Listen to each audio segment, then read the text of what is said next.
Je vous salue tous ce matin dans le nom de Jésus-Christ. Que le Seigneur vous bénisse. Nous allons continuer avec notre sujet, l'ordre divin et l'harmonie céleste dans nos vies. Nous avons déjà parlé de beaucoup de choses. Nous ne serons pas retournés en arrière. Ceux qui ont raté cela peuvent récupérer les audios chez les techniciens. Aujourd'hui, nous allons attaquer l'ordre dans la famille. Et si le temps nous le permet, nous allons revenir sur l'ordre dans la communauté.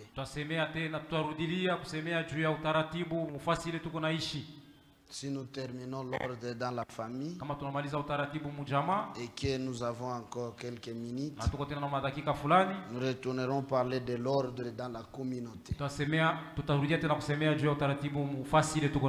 Il y a des grandes lignes qu'on n'a pas touchées.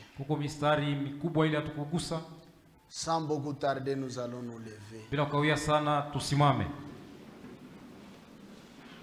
Ouvrons nos Bibles dans Colossiens chapitre 2. Lisons le verset 5 et le verset 6. Car si je suis absent de corps, je suis avec vous en esprit. Voyant avec joie le bon ordre qui règne parmi vous et la fermeté de votre foi en Christ. Ainsi donc, comme vous avez reçu le Seigneur Jésus-Christ, marchez en lui. Fidèle Seigneur, Dieu capable de toutes choses. Encore une fois ce matin, nous sommes venus au lieu du rendez-vous. Le lieu que tu t'es choisi pour nous parler. Descends et parle-nous, Seigneur. Secours chacun de nous. Délivre-nous de tout lien satanique. Oh Dieu, nous te désirons et nous voulons marcher avec toi. Permets que chacun de nous, Seigneur, reçoive sa portion venant de toi. Que personne ne quitte ici sans que tu lui parles. Permets, oh Dieu, que celui qui n'a jamais fait une expérience avec toi les fasse ce matin. Guéris ceux qui sont venus malades. Console les affligés. Délivre les liés. Sois le même hier, le même aujourd'hui, le même éternellement. Que ta parole soit prêchée dans sa puissance et avec une grande révélation. Nous croyons que tu l'accorderas, car nous l'avons demandé dans le nom qui est au-dessus de tous les noms, le nom de notre Seigneur et Sauveur Jésus-Christ. Amen. Veuillez vous asseoir. Rapidement, allons dans Éphésiens chapitre 6. Éphésiens 6. À partir du verset 1.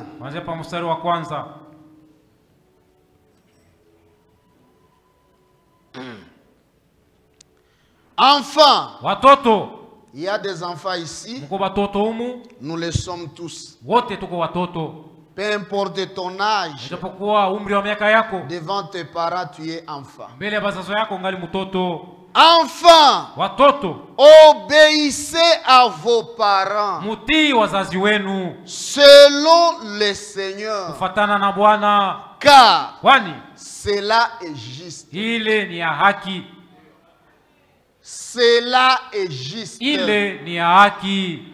Honore ton père et ta mère. Heshimu baba na mama yako. C'est le premier commandement avec une promesse. Jo amri ya kwanza yenye kuwa na ahadi.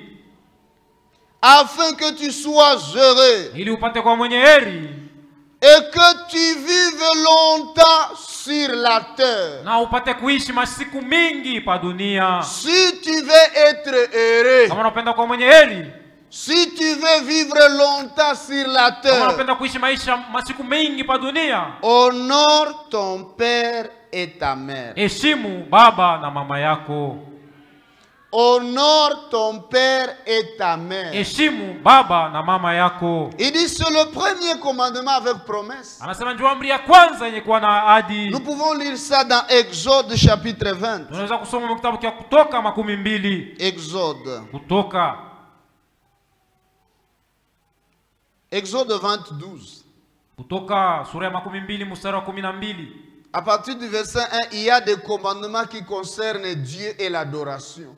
Mstari wa kwanza kuna amri linamhusu Mungu na ibada. Mais ici, il y a maintenant le premier commandement qui concerne les hommes. Na hapa peko amri ya kwanza ile inahusu watu. Honore ton père et ta mère. Heshimu baba na mama yako. Afin que tes jours se prolongent dans le pays que l'Éternel ton Dieu te donne. Ili masiku iongezeke mwinchi ile Bwana Mungu alikupatia. Si tu veux vivre longtemps. Kama unapenda kuishi masiku mingi. Tu veux vieillir. Unapenda kuzeka. Honore ton père et ta mère. Heshimu baba na mama yako. Pour le commandement qui concernait les hommes, le premier de tous ces commandements, c'est honore ton père et ta mère. Le second, il dit, tu ne tueras point. Le troisième, tu ne commettras point d'adultère. Quatrième, tu ne déroberas point. Cinquième, tu ne porteras point de faux témoignages contre ton prochain. Mais le premier de tous ces commandements qui concerne les humains, honore ton père et ta mère. Il faut les honorer, le respecter. Aujourd'hui, tu marches en pantalon, mais il y a une mère qui t'a fait porter les couches. Elle a lavé tes couches. Elle a enlevé ta morphe par la bouche. Elle t'a fait parler. Elle était contente lorsqu'elle t'a vu faire tes premiers pas. Mais ce matin, où est ta mère? Elle vit comment? Elle mange comment? Beaucoup de mamans sont mortes de chagrin. Elles sont mortes en maudissant les enfants qu'elles ont mis au monde. Les enfants les ont négligés. Les enfants les ont méprisés. Elles vivaient comme si c'était des stériles. Où est ton père?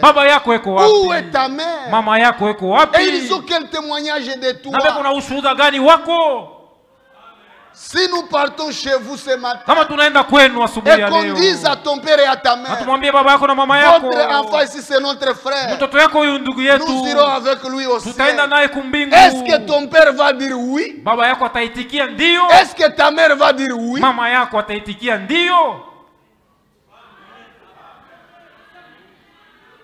Nous nous posons des questions. Pourquoi les jeunes meurent? Pourquoi les jeunes meurent sans accomplir leur jour? Des fois on se console. On dit c'est la volonté de Dieu. Il est décédé, c'est la volonté de Dieu. Mais Dieu a mis l'ordre. Il dit si tu veux vivre longtemps et tu veux être heureux, honore ton père et ta mère. C'est-à-dire, si tu ne l'honores pas, tu ne vivras pas longtemps. Tu ne seras pas heureux sur la terre. Tu vas chercher les sorciers alors que c'est toi-même les sorciers.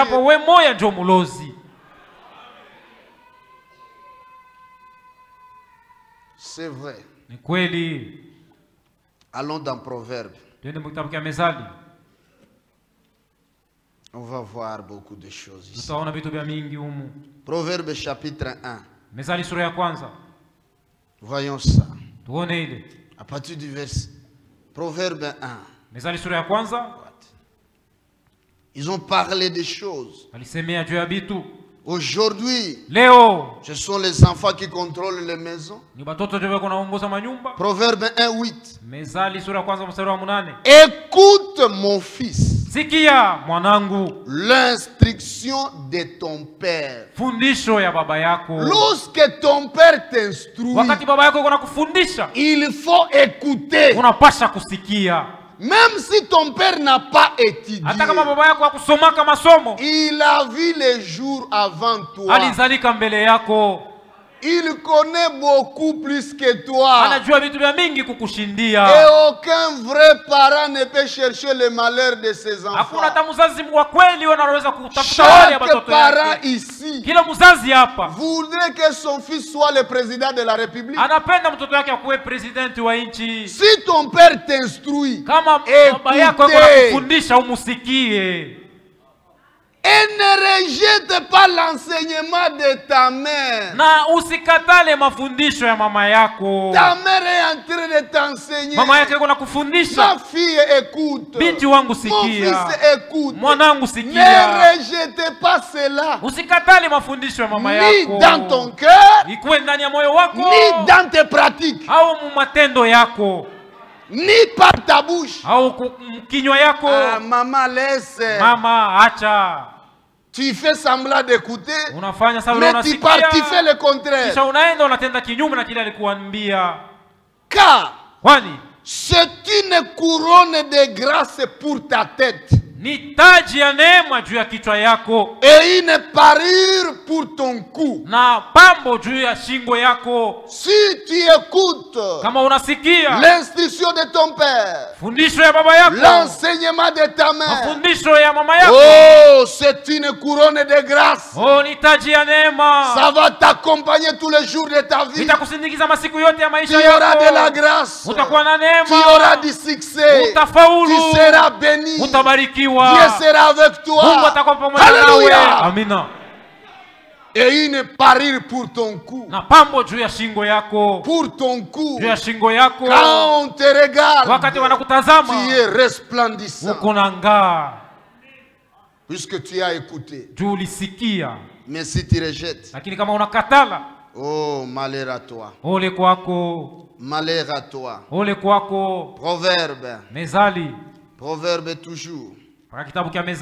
Proverbe chapitre 13. Proverbe 13. Vous les parents écoutez. Verset 24. Celui qui ménage sa verge est son fils. Vous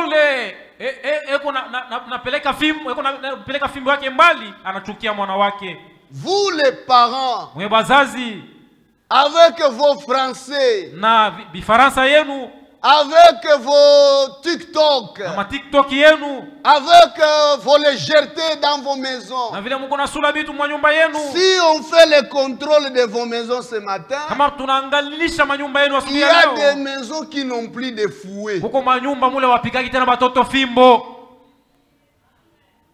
Ça, c'est une haine. Celui qui ménage sa verge est son fils. Celui qui ne tape plus son enfant, il ne l'aime pas. Corrigez l'enfant. Et que l'enfant connaisse qu'on l'a tapé puisqu'il a mal agi. Mais celui qui l'aime, cherchez à le corriger. Il faut laisser. Non, il faut le corriger. Aujourd'hui, qu'est-ce que nous voyons dans vos maisons? Qu'est-ce qu'on voit? L'enfant est là. Télécommande. Il est en train de contrôler la télévision. Papa arrive à 19h. Il veut suivre les informations. Papa laissez. Maintenant, entre l'enfant et son père, qui doit obéir? Aujourd'hui, ce sont les papas qui sont en train d'obéir. Papa laisse. Si papa ose changer, l'enfant commence à pleurer. Papa ramène ça.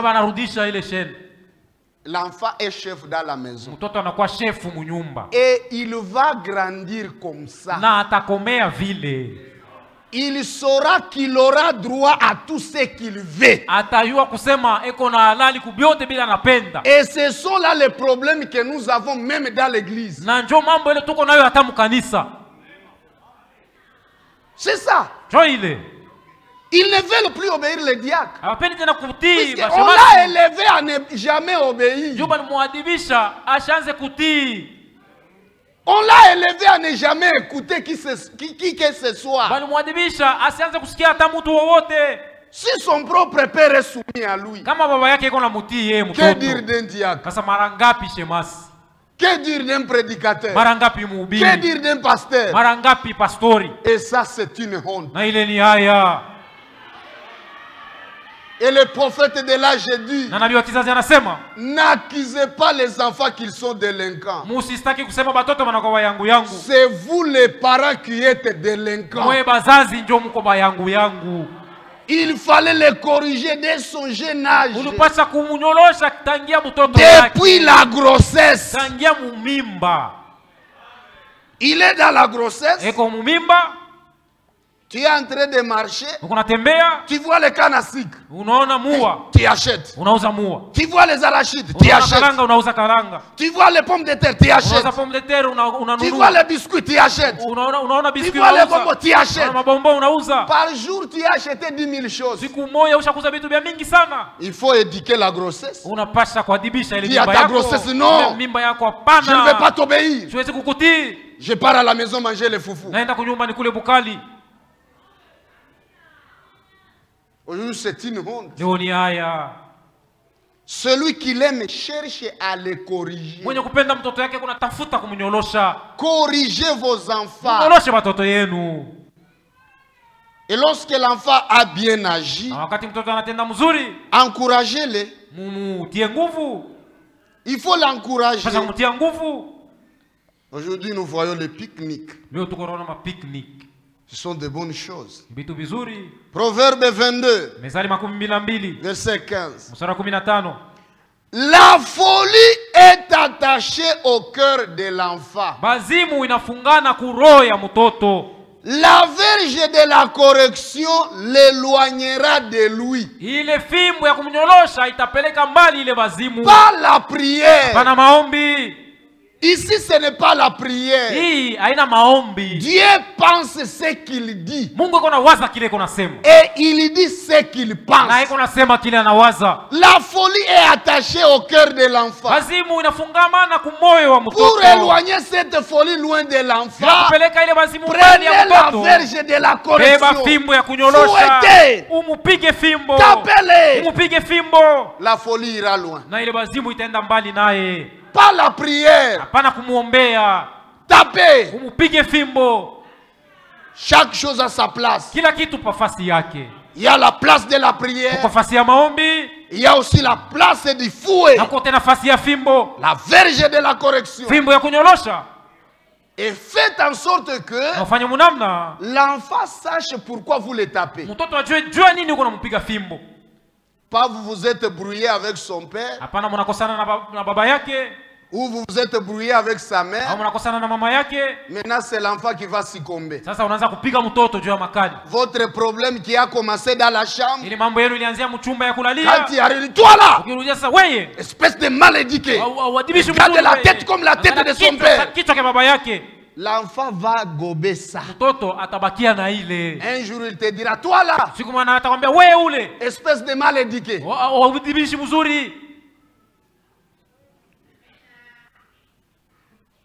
Si dans vos maisons vous nous critiquez, kama nyumba yenu mko natusimanga, vous critiquez les frères et les sœurs. Munasimanga bandugu na badada. Maintenant, lorsque nous arrivons, vous saluez. Sasa wakati unakuja kumisalimu, approchez frère, approchez. Karibu ndugu, karibu ndugu. Eh, toi là. Wewe. Caméléon. Caméléon. Tu n'as pas salué les frères? Wewe kusalimia bandugu? Il va les saluer comment lorsque tu les critiques? Japo wewe unaanza kubasimanga kila siku. Tout ce qu'il entend des frères, ce sont des critiques. Vile vyote anasikiaka mambo yanahusu bandugu ni paka masimango kwenu. Tu veux qu'il les salue comment? Sasa unapenda pate kubasalimu je? Vos enfants vous écoutent. Batoto wenu banamisikiaka. Vos enfants vous observent. Batoto wenu beko na mitazama. Il y a les enfants qui disent je vais m'asseoir comme papa. Moi aussi je vais manger comme papa. Je vais marcher comme papa. Pourquoi? Puisqu'il te voit.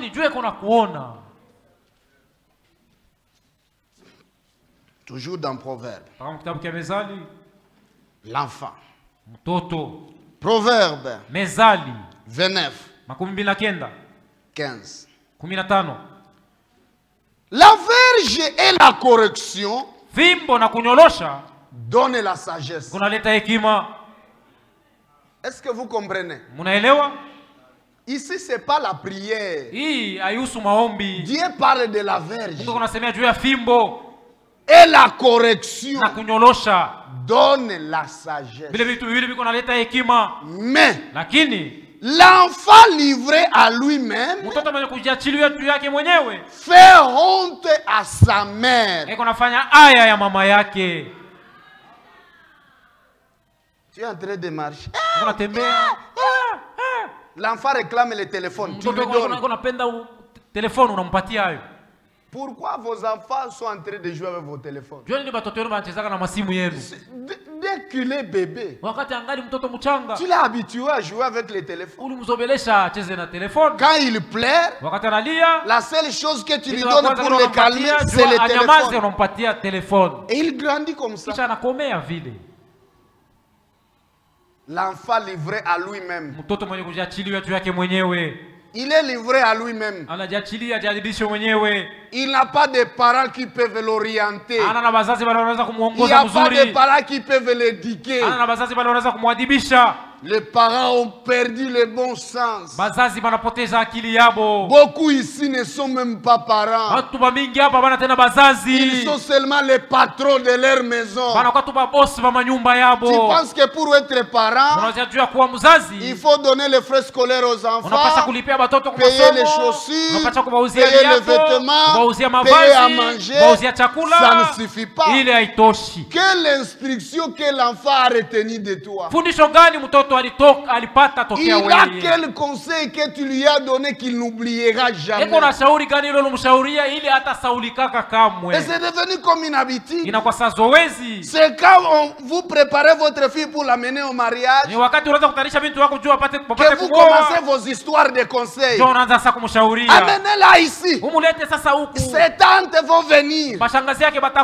Ses mamans vont venir. On va la conseiller. On ne vit pas comme ça au foyer. On ne fait pas comme ça. Toute sa vie. Tu ne savais pas qu'on la mariera un jour. Depuis qu'elle avait 12 ans. Tu ne voyais pas que les mamelles poussaient. Tu ne voyais pas qu'elle est prête à aller au mariage. Et tu as fait quoi? C'est dans des jours que tu vas te rattraper. L'enfant est parti. Sa marraine n'a rien dit. Toi, sa marraine n'a rien dit. La marraine n'a même pas donné de conseils. L'enfant n'est pas parti dormir chez la marraine. Tu cherches les échappatoires ou quoi? Toute sa vie, l'enfant était avec toi. Maintenant, tu te permets d'ouvrir la bouche pour accuser la marraine. C'est elle qui l'a élevé. D'ailleurs, la Bible ne connaît pas ces histoires de marraines. C'est la loi congolaise qui a dit que il faut des parents naître naître, qui ne sont pas les parents de l'homme, qui ne sont pas les parents de la femme, pour les accompagner dans leur vie. Et on les appelle des témoins. Et nous observons la loi. Mais dans la Bible, il n'y a pas de traces de marraines. Qu'elle aille d'abord chez la marraine pour l'éduquer pendant une semaine. Et la marraine aussi qui cherche des problèmes. Si vous ne voulez pas amener votre fille ici, je vais laisser. Laissez. Vous avez tiré ces choses où? Qui vous a ensorcelé?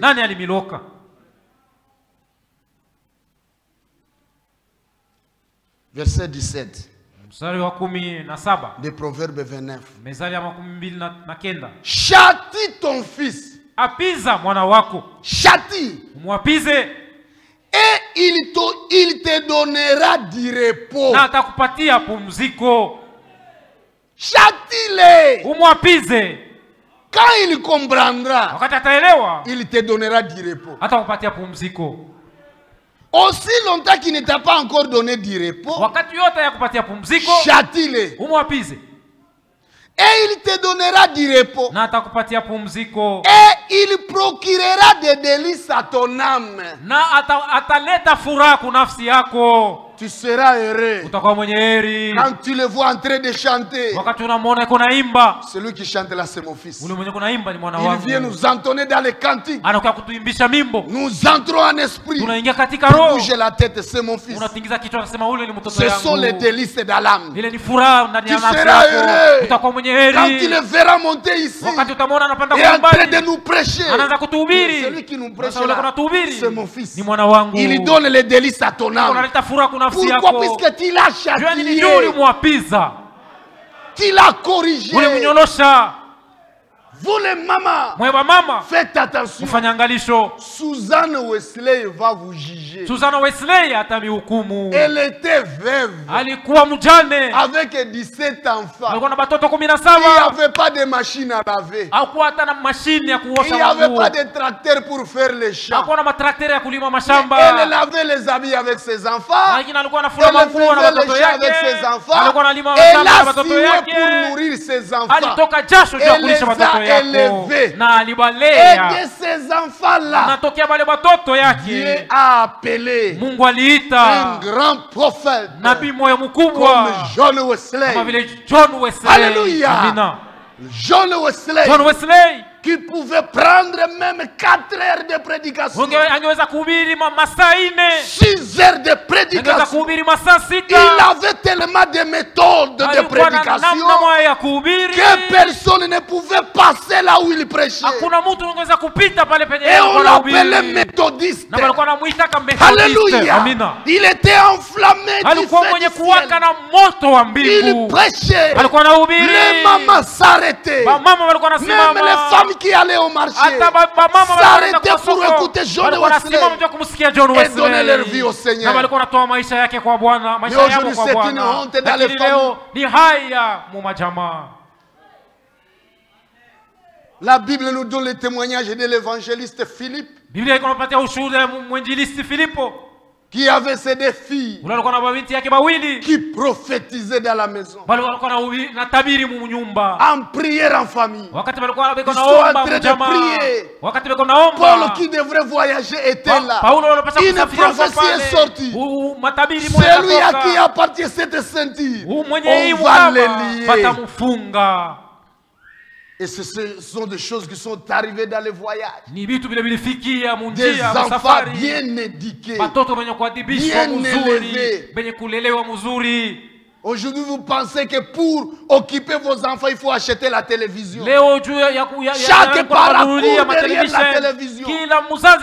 Et on voit les vidéos non censurées circuler. Tu es là. Et les femmes n'y passent. L'enfant peut suivre la télévision jusqu'à 0 heure sans se fatiguer. Mais une fois qu'on dit prions, 30 minutes seulement de prière. Quand vous dites Amen, tous dorment. Ça, c'est quelle éducation? Honte aux parents qui ont fait ça. Honte à vous. Dieu ne voulut point. Proverbe 30. 11. Il est une race qui maudit son père. Il y a une race des enfants qui maudissent leur père. Et qui ne bénit point sa mère. L'enfant se permet d'injurier son père.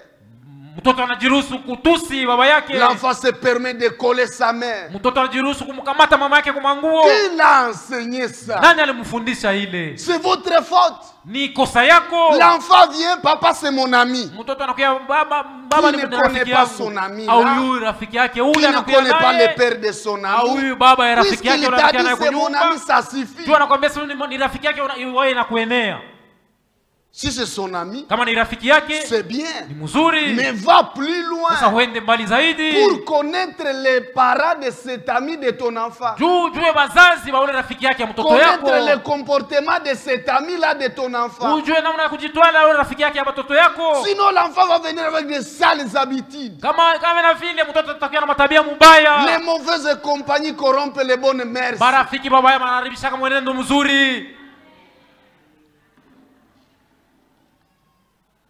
Aujourd'hui, c'est grave. Verset 17. Les qui se moquent d'un père et qui dédaignent l'obéissance envers une mère. Le corbeau du taureau les perceront. Et les petits de l'aigle les mangeront. Tu dédaignes ton père. Tu te moques de ta mère. Tu vas mourir. La mort n'est pas loin de toi. Écoutez. Comment il faut bien contrôler les amis de vos enfants. 1 Corinthiens. Il faut bien contrôler. On a perdu cela aujourd'hui. 1 Corinthiens chapitre 15 verset 33. Ne vous y trompez pas. Ne vous y trompez pas. Les mauvaises compagnies corrompent les bonnes mœurs. Dieu insiste. Il dit ne vous y trompez pas. Je vous donne un exemple. De Samuel. Regardez les résultats des mauvaises compagnies.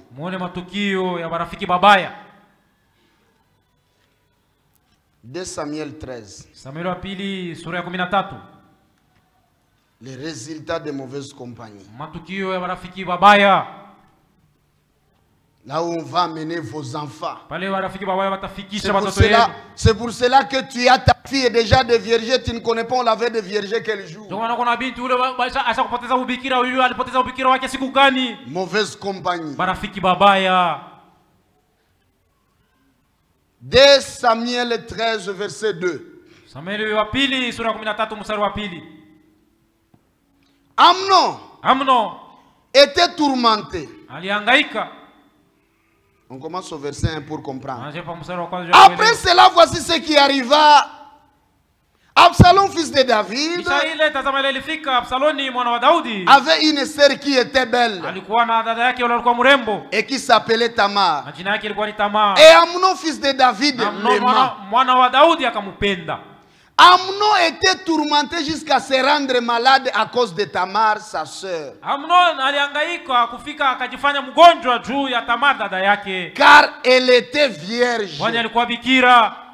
Et il paraissait difficile à Amnon na ilikuwa vigumu kwa Amnon de faire sur elle la moindre tentative. Kuweza kupima kitu chochote kwa juu ya ule dada yake. Amnon avait un ami. Amnon alikuwa na rafiki yake moya. Écoutez, musikie. Est-ce que les parents sont là? Wazazi beko hapa?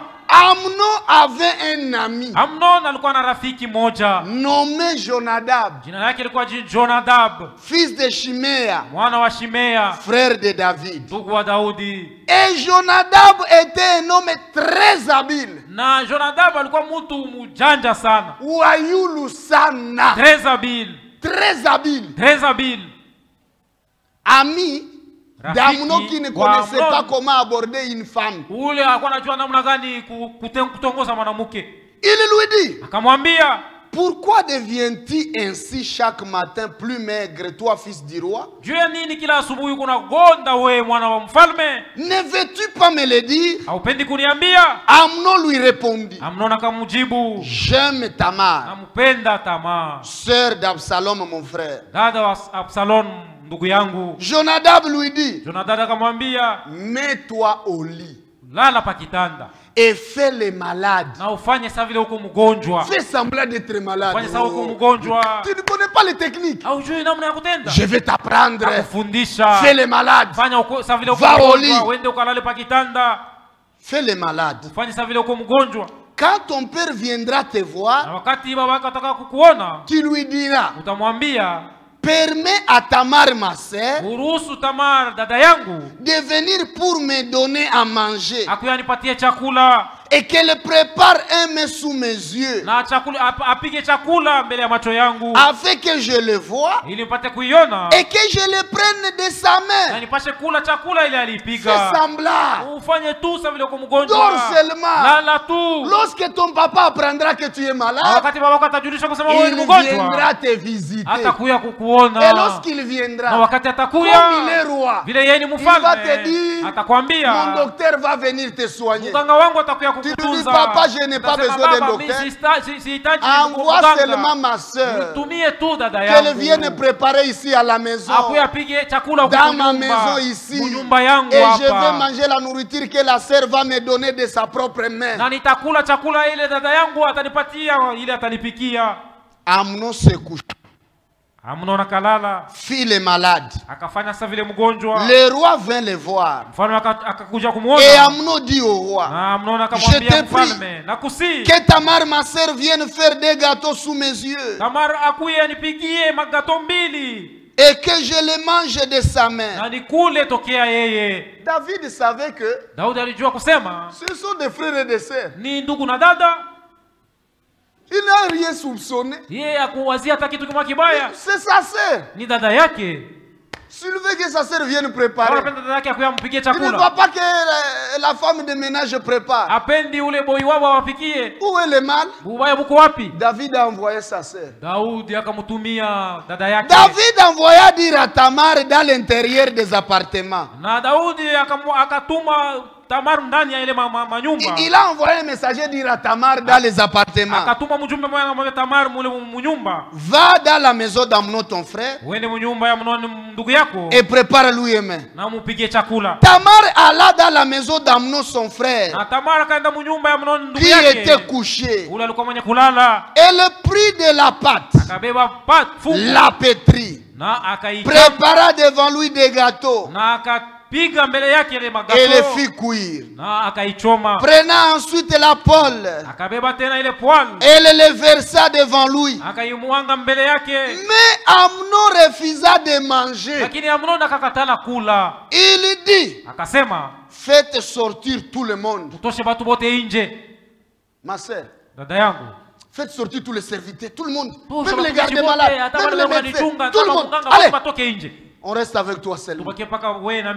Elle aussi c'est sa sœur. Elle n'a rien soupçonné. On ne savait pas qui avait un homme habile qui a donné les conseils. Wajou sana, mujanja sana, habile comme Satan. Apana wajou, mujanja comme Satan. Fait sortir tout le monde. Et tout le monde est sorti de chez lui. Alors Amnon dit à Tamar, apporte le mets dans la chambre et que je les mange de ta main. Tamar prit les gâteaux qu'elle avait fait et les porta à Amnon son frère dans la chambre. Les enfants d'un même père, dans la chambre. Comme elle lui présentait à manger, il l'a saisi et lui dit, viens, couche avec moi ma sœur. Un malade, la maladie a disparu. Conseil d'un homme habile. Contrôlez les amis de vos enfants. Ils ont quel objectif en se rendant amis de vos enfants? Même parmi les frères, il y a des frères habiles. Il se fait ami de ton enfant qui n'a pas le même âge que lui. Mais c'est cet enfant-là qui l'envoie à sa grande sœur. Va dire à ta grande sœur je l'attends chez frère Kazam. Et l'enfant court. Dada. Les frères tels t'attendent. Quand tu les vois, tu ne soupçonnes rien. Ils sont en train de faire les histoires dans ta propre maison. Tu n'es pas informé.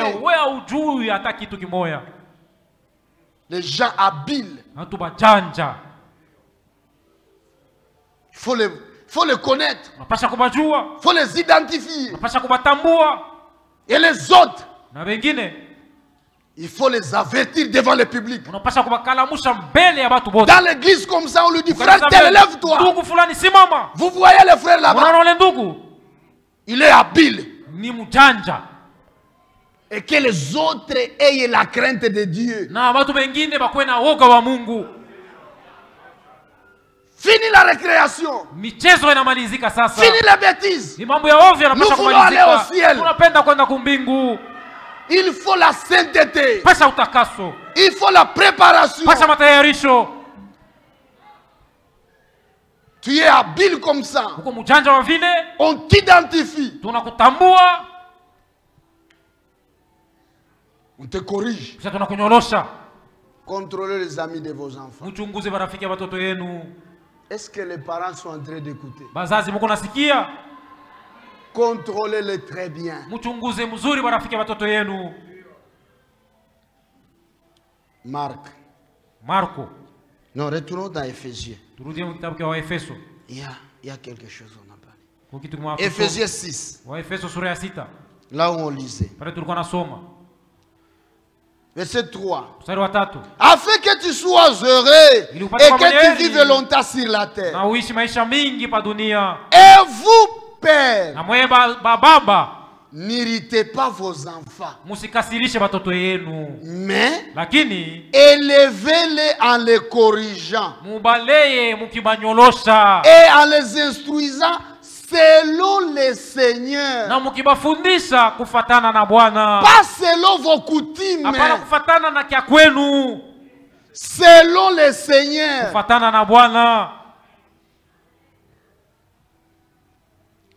Aujourd'hui, c'est une honte. Vous allez voir une mère qui vient dire à son fils, n'épousez jamais une fille de la tribu des caméléons. Il faut épouser une fille de notre tribu. Nous les stylons. Je ne vais pas citer la tribu de quelqu'un ici. Il faut épouser les femmes de notre tribu, nous stylons. Et le frère est en train de regarder. Quand il veut maintenant prendre un mariage, il voyage chez eux les stylons. Bastylon. Pourquoi? Puisqu'il ne veut pas épouser une femme de la tribu des caméléons. Il vient avec une femme de la tribu stylon.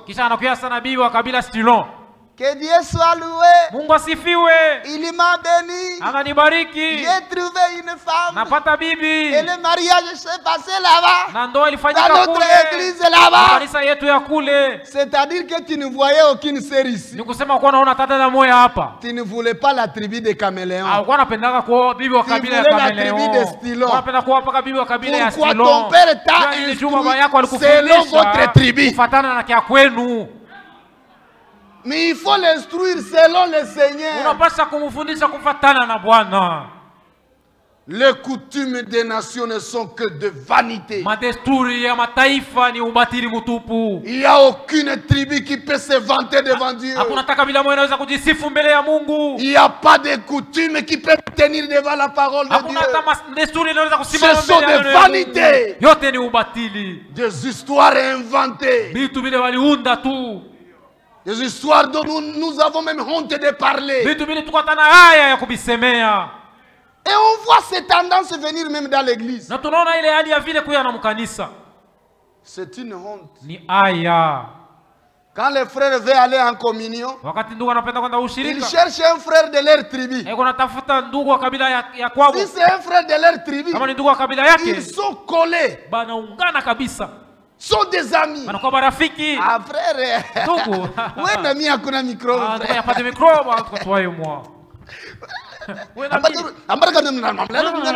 leur langue.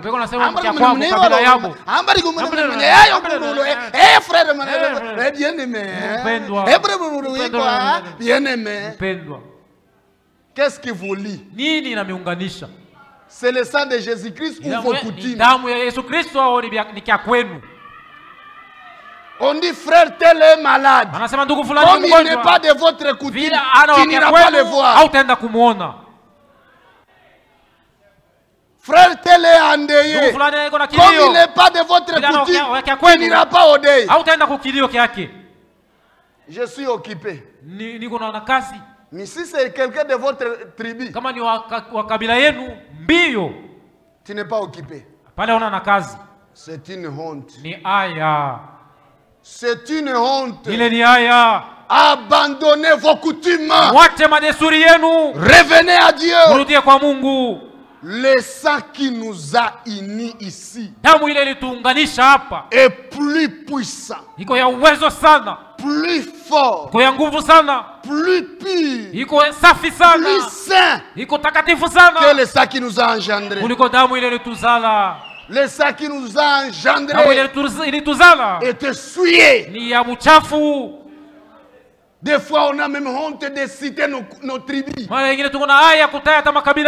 Puisqu'il n'y a que des déceptions là-bas. Mais en Jésus-Christ, dans la parole, dans le message, il n'y a pas de déception.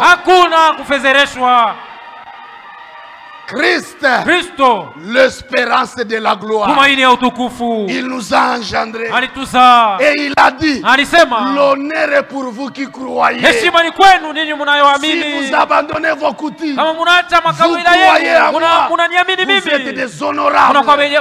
L'honneur est pour vous et je marche, que ce soit au Tchad, au Cameroun, aux États-Unis, à Krefeld, en Chine, partout, j'ai mes frères. Quand j'arrive là-bas, je ne me comporte pas comme un étranger. Je dis bonjour frère. Même s'il dit hiho, moi aussi je dis bonjour. Hapokono, je dis bonjour. Hatatato, comment ça va? Même si je n'entends pas, il y a un lien qui nous unit. Il y a un langage qui nous code. Un langage qui est en train de nous souder. C'est le langage de l'esprit. Le langage du cœur. Nous ne parlons pas la même langue, mais nous sommes un. J'ai confiance en lui, il a confiance en moi. Je ne le critique pas, il ne me critique pas. Je ne le soupçonne pas, il ne me soupçonne pas aussi. Je suis l'un d'eux. J'ai la fierté du monde d'appartenir à cette grande famille. La famille des premiers-nés. La famille des honorables. Partout, j'ai mes frères. Si toi tu es encore codé et lié à vos tribus et coutumes, tu es en retard. Tu es en retard. Honte à toi. Avant je n'ai pas dit que les frères ne doivent pas parler les langues. On doit parler n'importe quelle langue. Mais ne soyez pas liés aux frères à cause des langues. Soyez libres de vous exprimer dans n'importe quelle langue. Mais soyez sages. Vous vous exprimez en français. Les frères qui parlent seulement anglais arrivent là-bas. Entrez en anglais. Commencez à parler l'anglais pour que les frères aussi écoutent. Si les frères partent, vous restez à deux. Continuez en français. C'est compris? Ils ne font pas de mettre, ils trouvent un frère qui est en train de parler en lingala. Il est charnel. Il parle avec l'autre. Non, il n'est pas charnel. Mais quand il vous voit parler la langue que vous connaissez vous tous, pour entrer tous en communion, c'est ça l'ordre divin. Que Dieu vous bénisse. Que Dieu vous bénisse. Que Dieu vous bénisse. Colossiens. Colossiens 3:20. Enfin, obéissez en toutes choses à vos parents, car cela est agréable dans le Seigneur. En toutes choses, obéissez à vos parents. Père, n'irritez pas vos enfants, de peur qu'ils ne se découragent. N'irritez pas les enfants pour qu'ils ne se découragent pas. Il y a des choses que nous faisons et nous pensons que nous avons le droit de les faire puisque nous sommes parents. Je prends l'exemple. Un visiteur arrive chez vous. Est-ce que c'est ton visiteur ou le visiteur de vos enfants? Frère, c'est votre visiteur. Mais quand tu veux lui donner l'endroit là où il va dormir, tu fais dormir les enfants par terre. Et les visiteurs occupent les matelas ou la chambre des enfants. Et tu ne dis rien, tu penses que tu es permis à le faire. Non. Il faut parler avec les enfants. Demander pardon aux enfants. Mes enfants, j'ai reçu un visiteur. C'est votre parent. Il est mon ami, ou mon petit frère, ou mon grand frère, ou ceci ou cela. Mais à cause de mon niveau de vie, je n'ai pas encore la chambre de visiteurs. Pardonnez-moi mes enfants, dormez au salon, pour que votre papa ne dorme pas au salon et vous dans la chambre. Parlez avec les enfants. Ne le fais pas comme si tu es permis. Si tu ne veux pas parler avec les enfants, toi dors au salon et ton visiteur dans ta chambre. Ou amène-les à l'hôtel. N'irritez pas les enfants. Usikasirishe batoto. Les enfants commencent à se demander, mais notre papa ici. Batoto wanaanza kujiuliza, baba yetu ni nini? Non. Hapana. Amen. Amina. Marco. C'est bon. Mzuri. Marc chapitre 7. Marko sura ya 7. Verset 6. Mstari wa 6.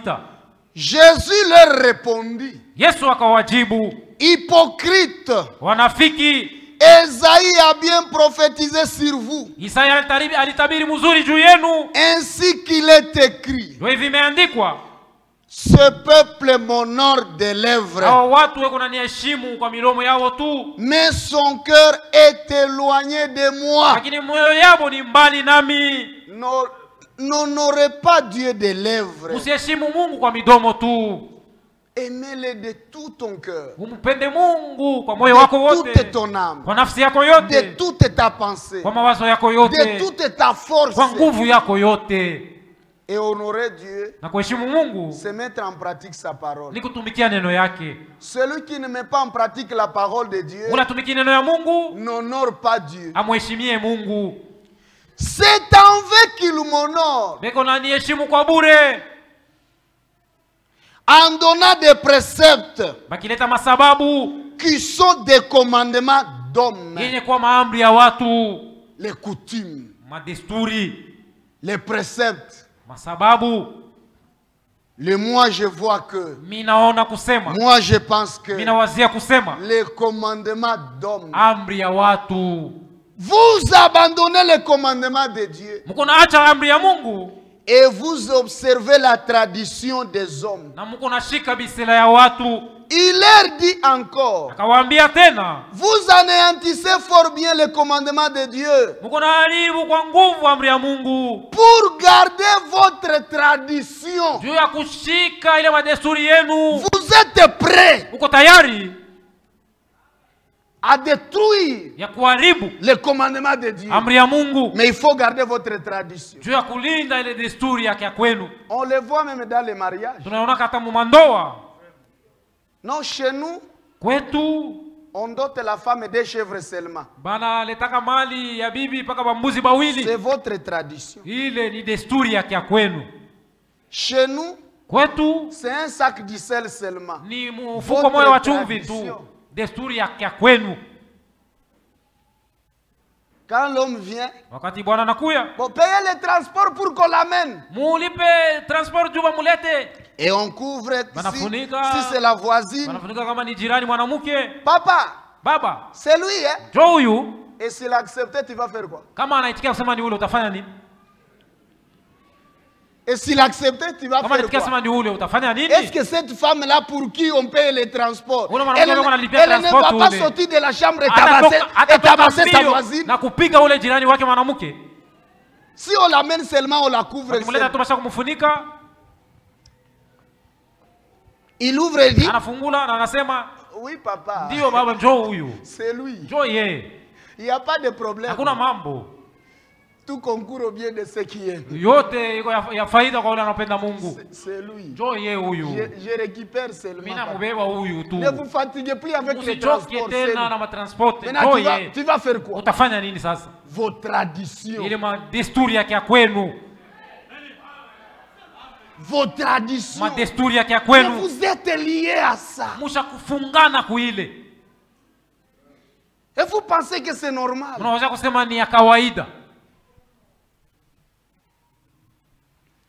Car Moïse a dit, honore ton père et ta mère. Et celui qui maudira son père ou sa mère sera puni de mort. Celui-là qui maudira son père et sa mère, il faut le lapider. Il doit mourir. Il est digne de mourir. Mais vous, vous dites, si un homme dit à son père ou à sa mère, ce dont j'aurais pu t'assister est Corban, ce dont j'aurais pu t'assister et korban, c'est-à-dire une offrande à Dieu. Bien m'appelle kusaidia navyo si ni sadaka tu. Ce que je vais t'aider là, c'est une korban. Maman, tu n'as pas droit à ma richesse. Mama haustahili mali yangu. Haustahili mali yangu baba yangu. Sutosheke na biamina kupatia. Mais sois satisfait avec ce que je te donne. C'est vos enfants. Ni batoto yako. Là, Jésus s'attaque aux anciens. Pale Yesu yuko nasemea juu ya bazee. Et à nous les prédicateurs. Na sisi wahubiri. Qui ne montrons pas la lumière. Pale atuoneshi nuru. Vous ne le laissez plus rien faire pour son père ou pour sa mère. Annihilant ainsi la parole de Dieu. Par votre tradition. Que vous avez établie. Et vous faites beaucoup d'autres choses semblables. Frère, sœur, ce que tu vas donner à tes parents, ce n'est pas une offrande. Ils le méritent. Ils ont investi en toi. Moi, je voyais ma mère porter les maniocs sur le dos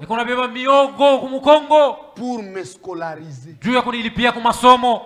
Et aujourd'hui que je dise, c'est une offrande. Non, ça c'est perdre même l'essence. Écoutez, 1 Timothée. Ils ont droit. On va y arriver même vous les belles sœurs et les belles filles. Quand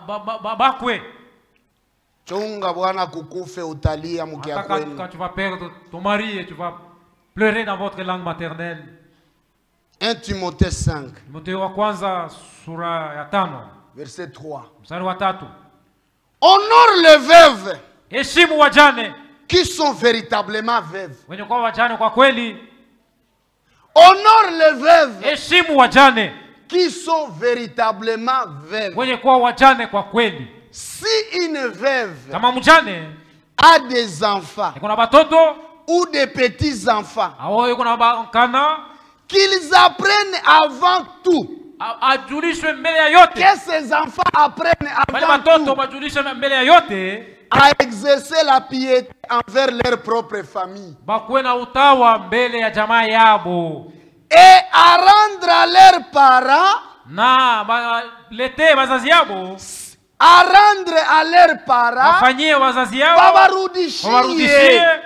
leurs parents, ce qu'ils ont reçu d'eux. Car cela est agréable à Dieu. Aujourd'hui, tu as le travail. Tu as une maison. Tu as une femme. Tu as des enfants. Qui t'avait payé les premiers souliers? Qui t'avait payé les premiers couvre-bébés? Mais ils ont investi. Qui t'a scolarisé? Il faut rendre aux parents ce que vous avez reçu d'eux. Ils ont travaillé. Ils ont sué. Ils se sont cassés les têtes pour vous payer les frais scolaires. Celle qui est véritablement veuve et qui est demeurée dans l'isolement met son espérance en Dieu et persévère nuit et jour dans les supplications et les prières. Mais celle qui vit dans le plaisir est morte quoique vivante. La veuve ne doit pas se comporter comme un électron libre. Elle doit s'attendre au Seigneur. Elle doit vivre dans les supplications et les prières. Pourquoi? Dieu s'est déclaré défenseur des veuves. Et Dieu a dit, si quelqu'un fait souffrir une veuve, Dieu va le tuer pour que sa femme aussi reste veuve. C'est pour cela que les veuves doivent rester dans les supplications, dans les prières, rappeler à Dieu ses promesses. Et Dieu agira en leur faveur. Déclare-leur ces choses afin qu'elles soient irréprochables. Les veuves doivent être irréprochables, sans reproche. Si quelqu'un n'a pas soin des siens, vous les frères qui ne voulez rien faire pour vos parents, écoutez, si quelqu'un n'a pas soin de si, et principalement de ceux de sa famille, il a renié la foi. Et il est pire qu'un infidèle. Les frères qui ne veulent pas prendre soin de sa mère veuve, qui ne veut pas prendre soin de sa grand-mère veuve, il a renié la foi. Et il est pire qu'un infidèle. Il vaudrait mieux traiter avec un païen que de traiter avec lui.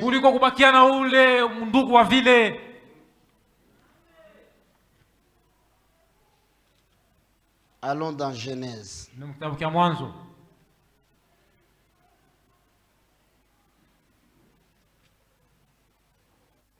Aujourd'hui c'est grave. Genèse 26. Verset 34. Ésaü, âgé de 40 ans, prit pour femme Judith, fille de Béri, le tien, et Basmaf, fille d'Elon, le tien. Elles firent un sujet d'amertume.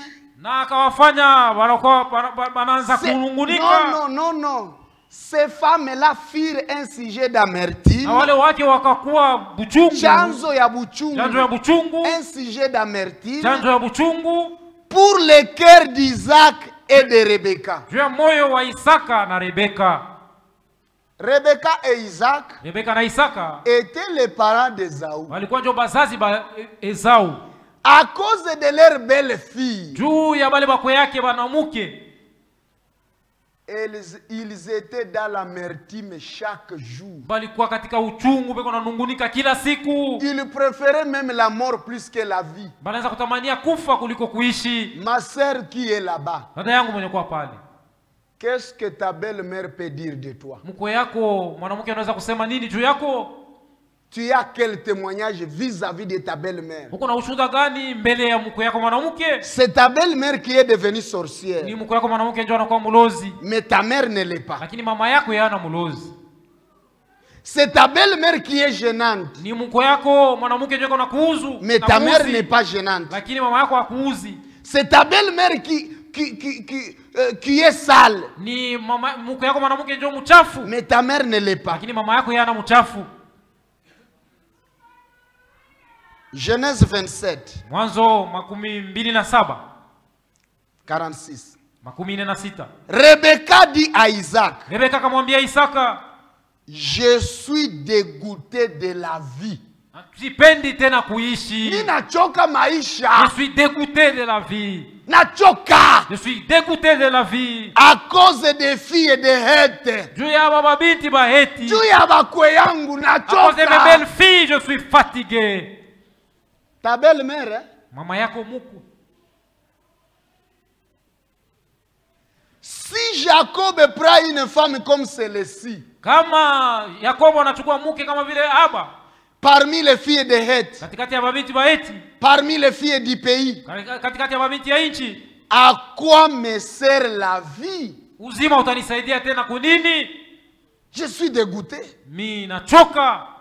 Mes belles filles ne me donnent pas du repos. Bako yangu banamuke abanipumuzishi. Je pleure chaque jour. Niko nalia kila siku. Si mon fils Jacob qui reste, lui aussi s'est marié à une femme comme celle-ci. Na yana oa bibi saba wanamuke. À quoi me sert la vie? Sasa maisha yanasaidia tena kunini? Vaut mieux mourir. Ni mzuri kufa.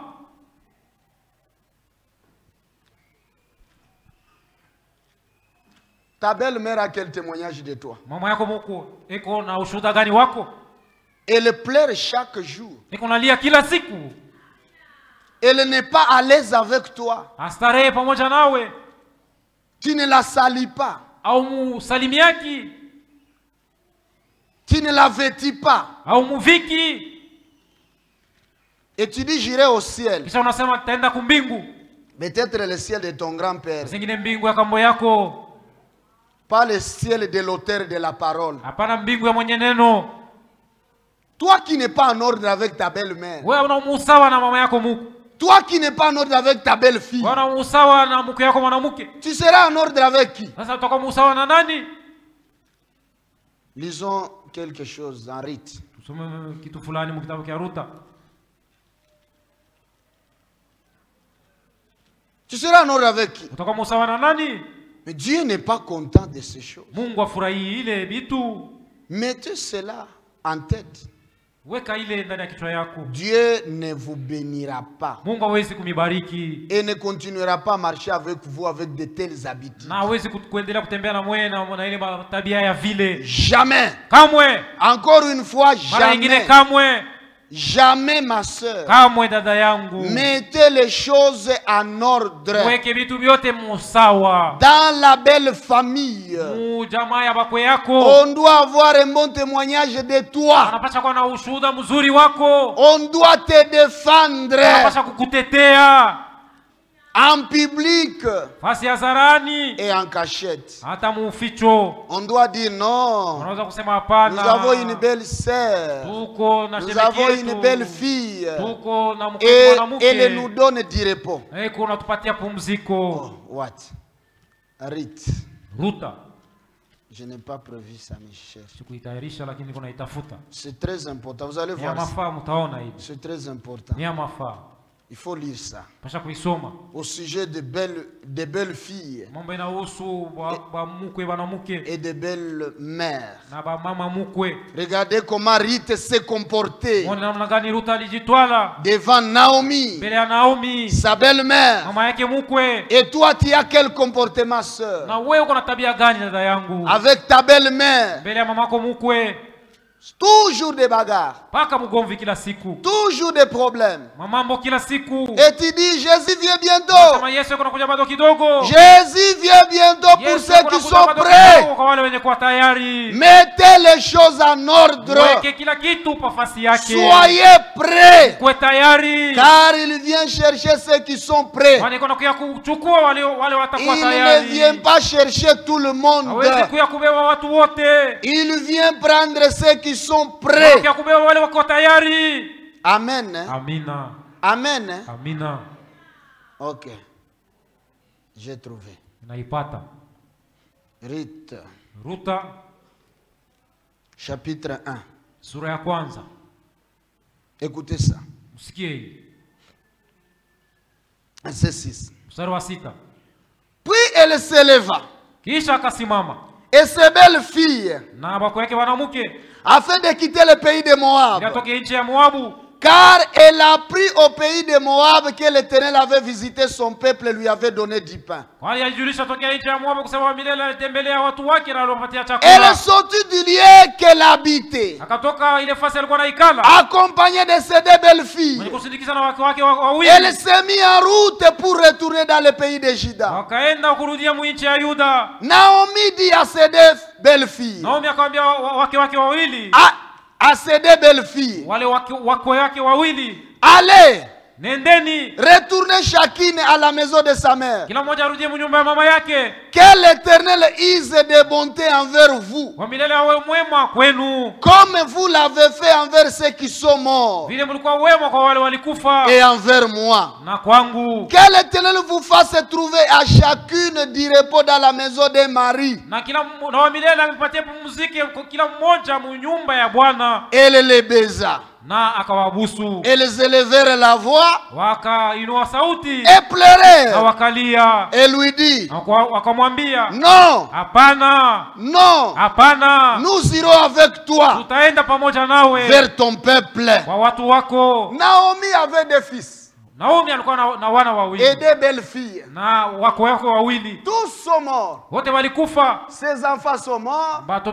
Son mari est mort dans un pays étranger. Maintenant il voulait retourner et commencer à donner un mot d'adieu à ses belles filles. Retournez. Que Dieu vous bénisse. Vous avez été bon envers moi et envers vos maris qui sont morts. Que Dieu vous donne des hommes. Et ils ont pleuré. Naomi dit, retournez mes filles. Pourquoi viendrez-vous avec moi? Ai-je encore dans mon sein des fils qui puissent devenir vos maris?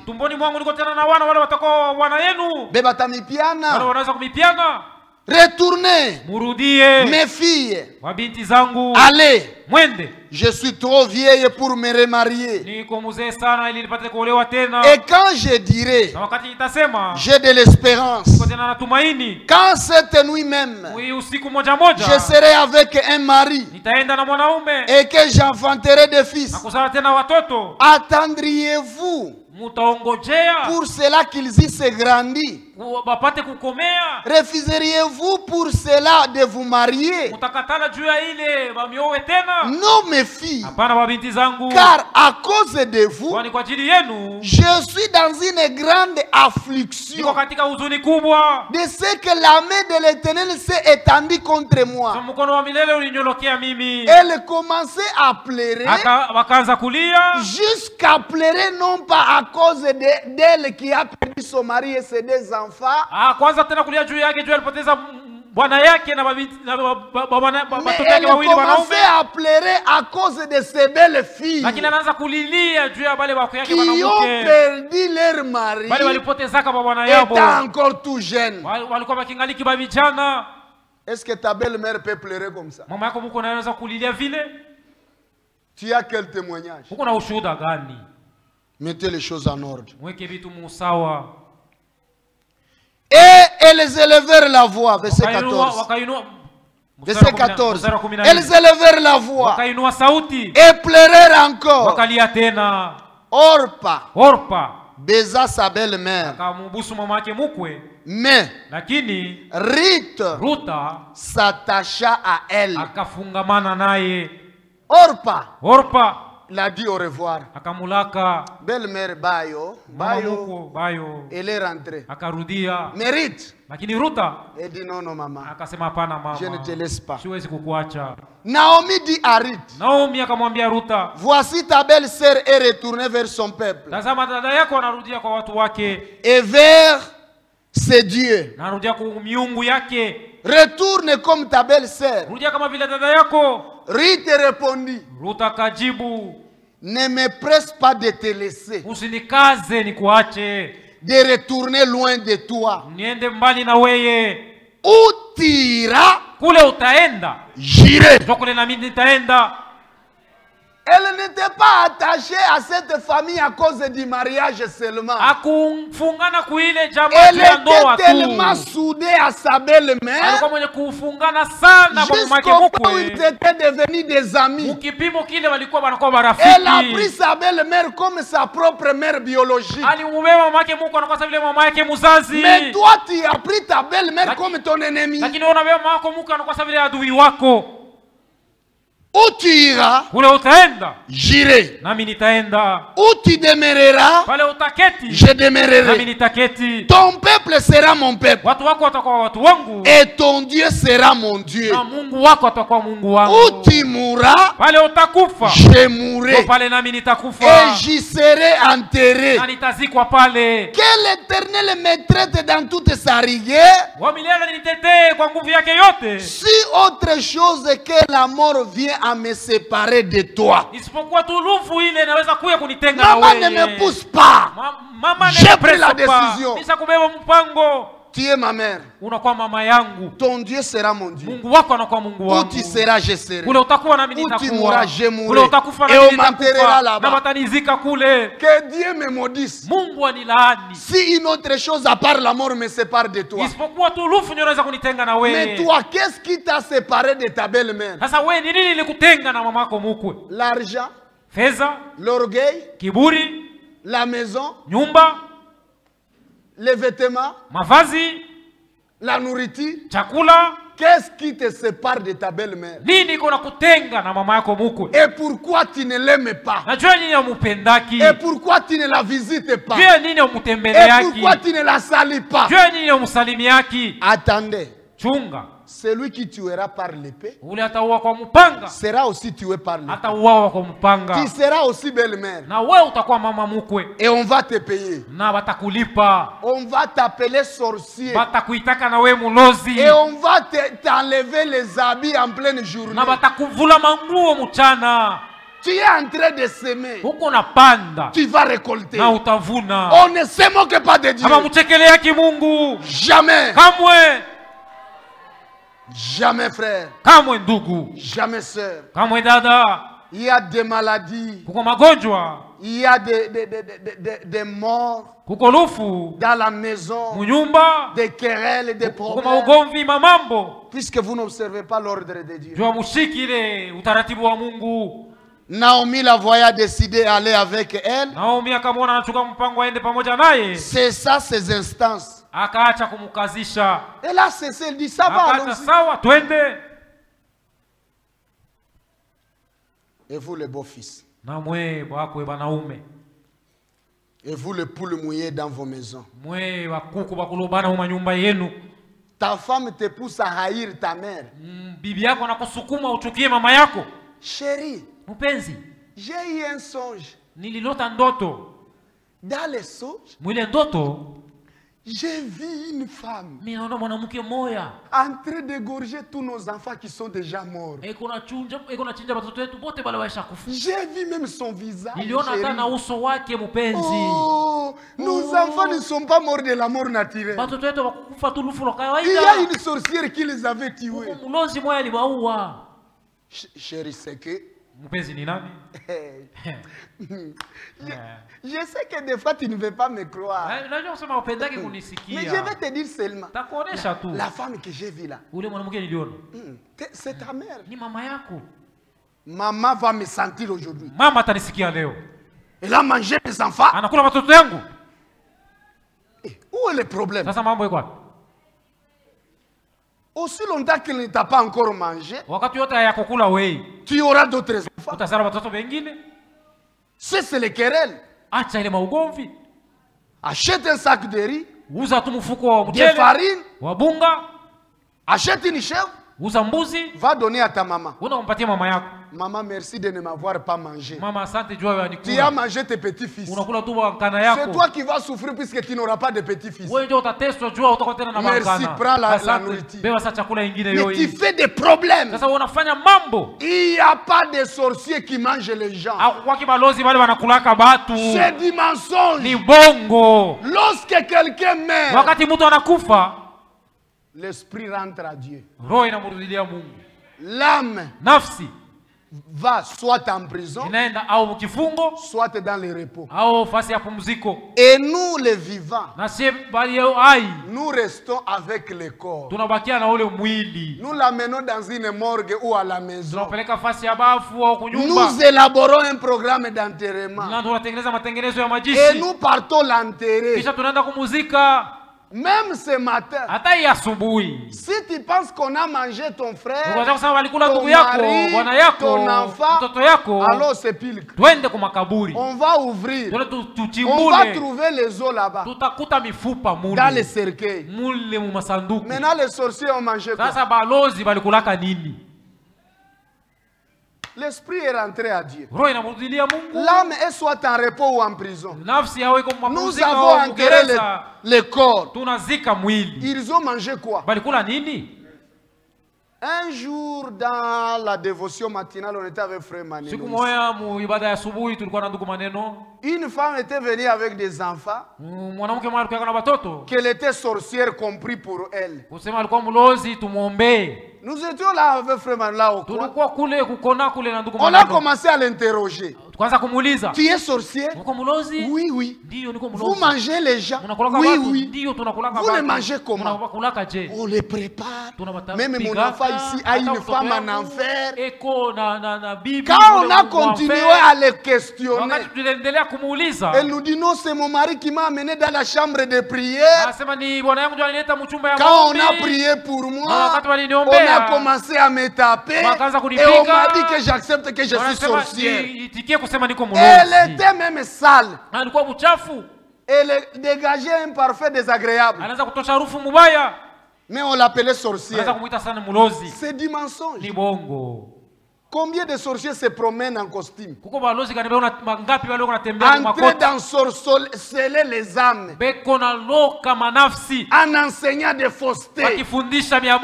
Combien de sorciers sont en robe blanche? Que Dieu soit avec vous. Entrez dans sorceler les âmes innocentes.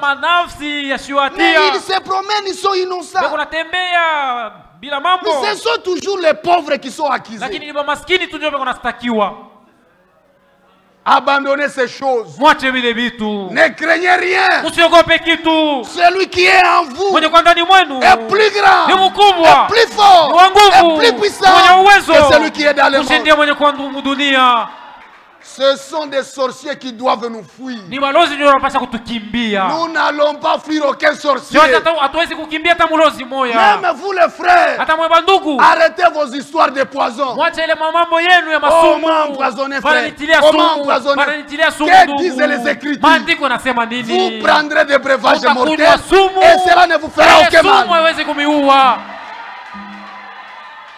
Pourquoi trembler? Pourquoi crier? Parlez au rocher. Il est encore vivant. Il agit encore. Alléluia. On m'a ensorcelé. Venez m'ensorceler. Venez me donner du poison. Si tu me dis que c'est du poison, je ne mangerai pas. Mais si tu ne me dis pas, je vais manger sans soupçon. Et je serai en bonne santé. Pourquoi créer des soupçons dans l'église? On m'a ensorcelé. Je ne mange pas chez autrui. Je mange seulement chez les frères. Tout frère n'est pas frère. C'est toi qui n'es pas frère. C'est toi qui n'es pas frère.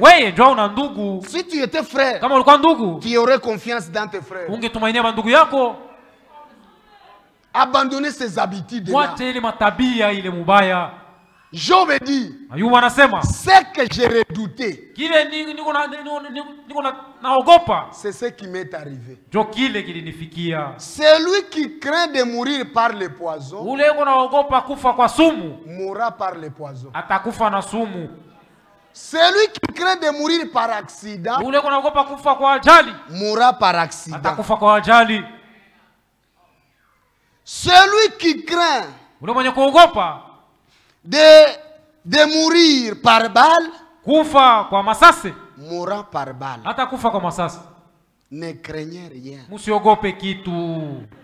Ne craignez rien. Musiogope kitu. Soyez en paix. Mukwe katika salama. Soyez tranquille. Mukwe katika salama. L'ange de l'Éternel. Malaika wa Bwana campe autour de ceux qui le craignent. Unapiga kampi kandokando wale wenye kuogopa. Au danger. Na iko na watosha katika hatari. Le psalmiste dit. Mwimbaji anasema, ninalala usiku pahali popote. Je dors la nuit partout. Bila oga wa kitu chochote. Sans aucune crainte. Même les songes ne m'effrayent pas. Hata mandoto inaogopeshi. David dit, Daudi anasema, si une armée kama jeshi se campe contre moi, inanizunguka, malgré cela, ijapokuwa ile, j'aurai confiance. takuwa na tumaini. Je vois, c'est une armée. Je vois. Naona. Et ils ne sont pas venus me saluer. Ils sont venus m'attaquer. Malgré cela, j'ai confiance. Alléluia. Amina. Oui. Dio. Posez la question à Élisée. Elisha. Un jour, Géasi, en train de se promener, et ne comprenait pas. Il voit une armée. Et il rentre. Mon père, qu'allons-nous faire? Ils sont là avec des chars de combat. Ils sont venus nous attaquer. Élisée comprenait les choses. C'est un véritable croyant. Il dit, tranquillise ton cœur. Calme-toi. Calme-toi. Et il prie. Et il lui dit, ceux qui sont avec nous sont en plus grand nombre que ceux qui sont avec eux. Il prie, Seigneur, moi je comprends correctement. Moi je vois ta défense. Moi je vois ta gloire. Moi je vois ton armée. Mais lui, il n'a pas encore compris. Ouvre-lui les yeux. Il voit. Dieu a répondu à la prière. Il a ouvert les yeux de Géasi. Géasi regarde. Oh, une grande armée céleste. Le quart de feu. Le char de combat. Le char de feu. Et des chevaux de feu. Entourer la montagne. Entourer Élisée. Et il se promenait. Qu'il vienne. J'ai l'assurance. Qu'il vienne. J'ai l'assurance. Qu'il vienne. J'ai l'assurance. Que Dieu t'ouvre les yeux. Alléluia. Amina. Notre Seigneur, il a vaincu Satan. Satan. Qu'est-ce que Dieu nous a dit au sujet de lui? Résistez au diable. Et il fuira loin de vous. Nous le résistons par la parole, par la prière, par la vie de sanctification. Maintenant, je vais vous poser la question. Les sorciers sont au service de qui? Du diable. Les féticheurs sont au service de qui? Du diable. Les dévots sont au service de qui? Du diable. Si le diable va me fuir moi, que feront les sorciers? Que feront les devins? Leur chef me fuit. Je résiste. Leur chef fuit. Maintenant ces agents vont faire quoi? Ne craignez rien. Le diable vous contrôle par la peur. Ne craignez même pas la maladie. Jésus a vaincu la maladie. Il a vaincu toutes choses. Alléluia. Amen. Que Dieu vous bénisse.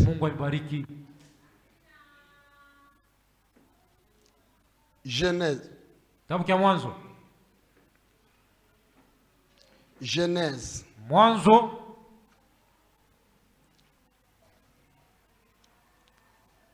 Genèse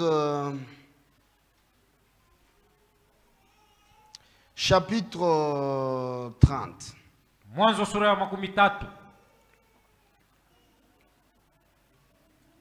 Genèse chapitre 30.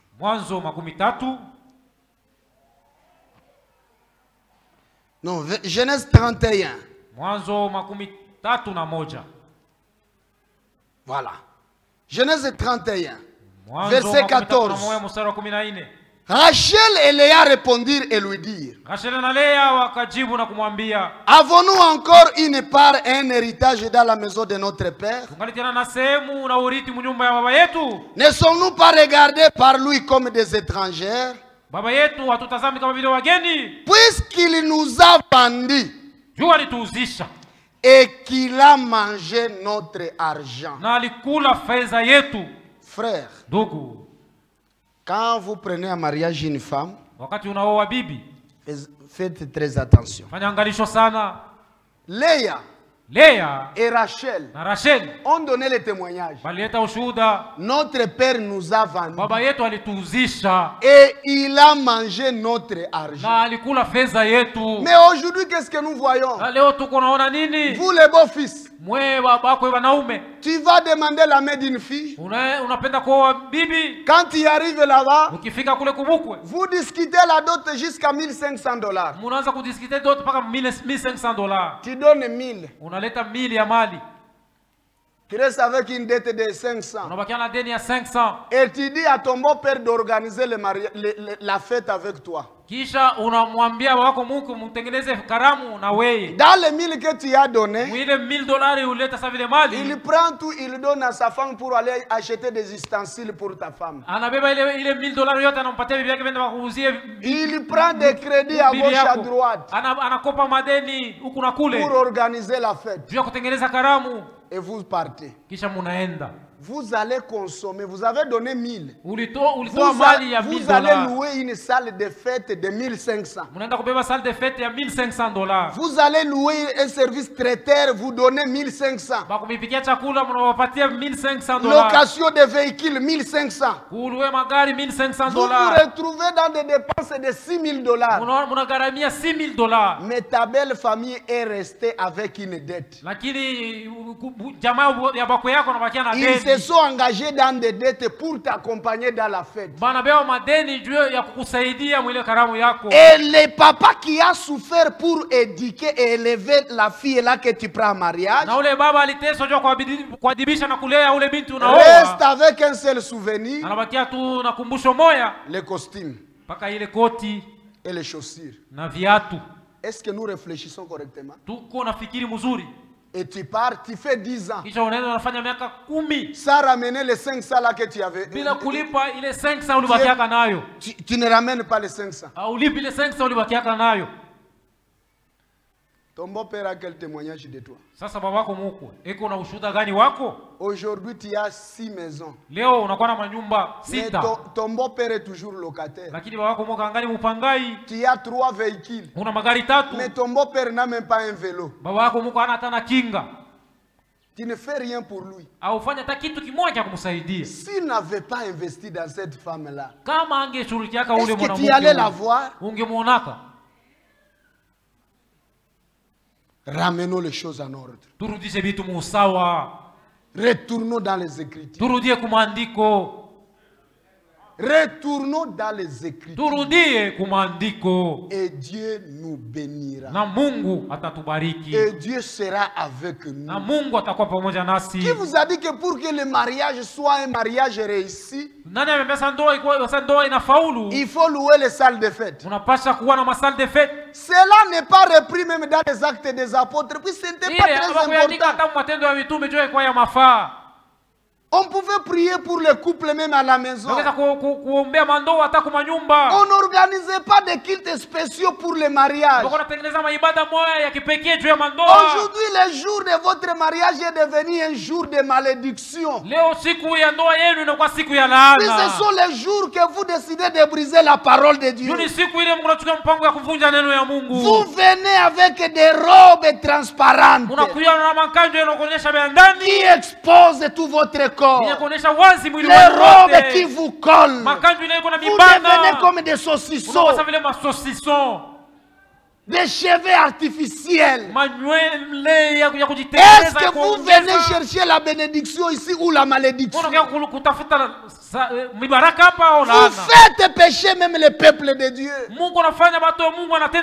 Puisqu'il murmure contre vos comportements, vos habillements. Aujourd'hui, les fêtes sont devenues comme les fêtes des mondains. Et il y a même trop d'hypocrisie. Tu es en train de regarder. Je vais inviter qui? Si tu n'es pas encore délivré, tu prends encore de la bière. Invitez tes amis qui prennent de la bière.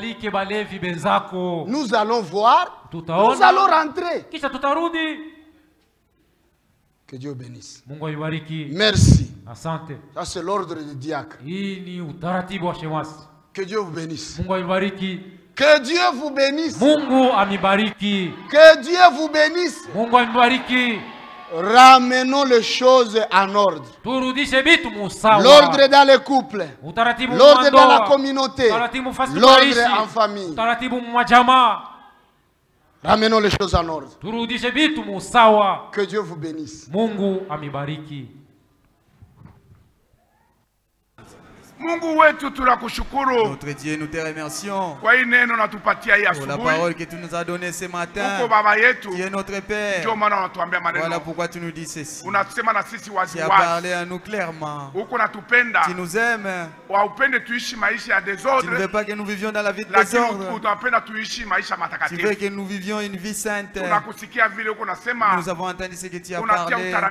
Tu mets de l'ordre dans toutes choses. Et ce que tu cherches, que nous ayons la paix et que nous marchions quand nous sommes ici bas sur la terre. Dieu aide-nous. La parole que nous avons entendue, donne-nous la force de les obéir et de les vivre. Car tu dis, tu es le chef de l'église. Comme tu as déjà parlé, à nous d'obtempérer. Aide-nous que ces paroles, ne puissions pas les oublier. Que ta grâce aide-nous et que nous la vivions. Que cela soit notre vie. Lorsque nous serons ici bas sur la terre, bénis ton serviteur qui a parlé de ta part. Il a perdu la force. Redonnez-lui. Bénis chaque frère, chaque sœur qui a entendu cette parole. Notre Dieu, que ces paroles aide-nous, parce que tu as dit, vous ne pouvez rien sans moi. Nous demandons ton secours. Aide-nous que nous marchions sur cette parole. T'aimer toi Jésus, c'est obéir à ce que tu nous dis. Ce n'est pas seulement en parlant, mais aussi notre vie reflète cet amour. Bénis chaque frère, chaque sœur. Chemin de retour va avec chacun de nous. Au nom de Jésus-Christ. Amen. Amen. Que notre Dieu nous bénisse. Nous allons lire les hauts faits que Dieu a fait aux frères et sœurs. Nous vous rappelons pour les deux